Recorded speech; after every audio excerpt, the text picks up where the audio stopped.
I live in Mount Gretna, and I'm a retired librarian, educator for 30 years, so I volunteer.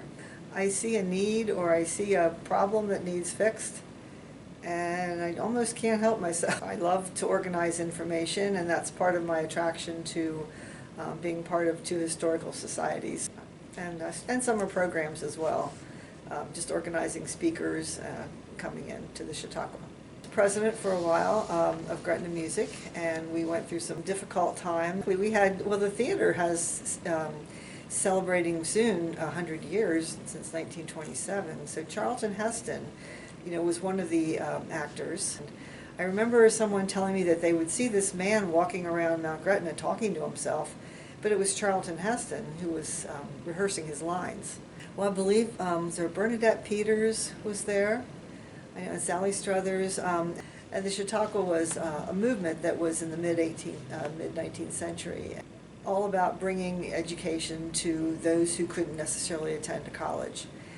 So we have maybe 50 to 60 unique speakers each year in our Hall of Philosophy. And that's part of my librarian too. I guess I love to learn, as do many people. And so we provide that, and we want it to be accessible. There was a committee, and I served on that committee, so of course I didn't do that in a vacuum, but we met at my house. There was a committee of about 5 or 6 of us, and we tried to get the word out, and the community just came through. It's all the community, so I was honored to be part of that effort.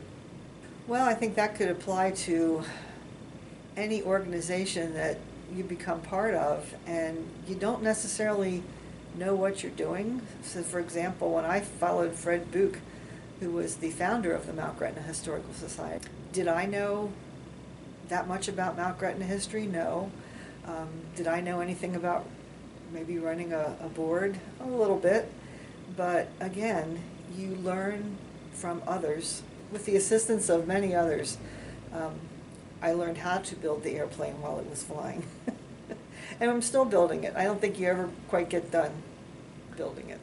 But when you have good people around you to work with you and support you, that's the key. And even in my teaching, students are amazing in what they can do when you step back and let them do it. So there was this saying, get the sage off the stage to be a guide on the side. And I kind of follow that philosophy. I guess I look at things as, why can't we do it? I'm not as analytical as my husband, who would think of 5 reasons why you can't do it. I say, I ask the first question, why can't we do it? I look at the glass half full. So we ask for donations, and many people, they love to learn, and they believe in they come to the programs, and so they donate through the foundation to support the summer programs. And we call that Stewart Society because George Stewart, back in 1892, was one of the first presidents of the Board of Managers, the Chautauqua. So, and the Quiz Bowl was just something that I just absolutely loved doing.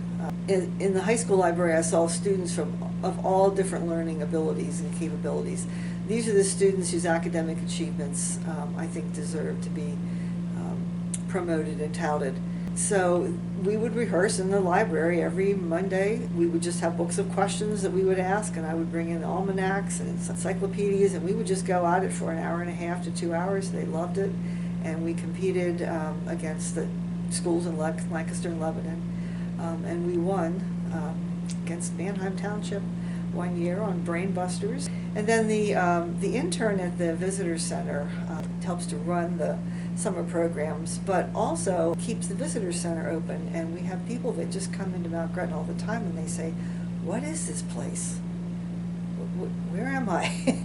And our intern, or we call it our summer staff person, has lots of brochures and pamphlets and helps them with maps and promoting businesses and things like that in the community.